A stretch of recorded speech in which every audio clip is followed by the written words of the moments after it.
За юуны өмнө Голомт банкны менторшип хөтөлбөрт манай компаниг сонгон оролцуулсанд одоо туйлын их баяртай байгаа. За манай компани 2008 онд анх үүсгэн байгуулагдсан. За хамгийн анх бол Монгол улсад энэ гутал цэвэрлэгээ гэдэг үйлчилгээг анхдагч байдлаар оруулж ирж энэ үйлчилгээг нэвтрүүлсэн байж байгаа. Одоогоор бол 20 салбартай хөдөө орон нутагт франчайзингийн салбартай 70 гаруй ажилтнтай ингээд үйл ажиллагаа явуулж байна.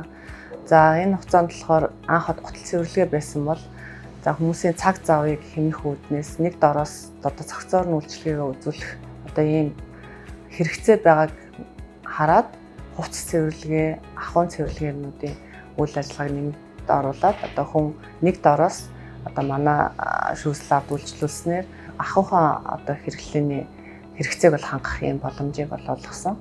За манайх одоо зөвлөх үйлчилгээний одоо энэ хугацаанд 4-5 дахь зөвлөх үйлчилгээ авч байгаа. За нэгтгэх нь бол ер нь бол чиглэлээр авдаг гэсэн. За эхлээл одоо хүний нөөц, тэгээ санхүү, тэгээ програм хангамж гэл ингээд ер нь бол чиглэл дээрээ ингээд явж зөвлөх үйлчилгээнүүдийг авч ирсэн. За энэ удаагийнх болохоор арай цогцтой, арай стратеги тал руугаа одоо энэ зөвлөх үйлчилгээ дээрээс нь гүйцэтгэлтэй цогц одоо бидний бизнесийн үйл ажиллагаанд одоо шууд одоо процесс өөрчлөх хэмжээнд бас том гэх юм уу ийм үйлчилгээ болж ийн гэж харж байгаа. За тэгээд энэ менторшип хөтөлбөрт одоо бид манай компаниг сонгож оролцуулсанд маш их баярлалаа. Тэгээд бас зөвлөх үйлчилгээний компани нь бас маш таалагдж байгаа гэж хэлье да.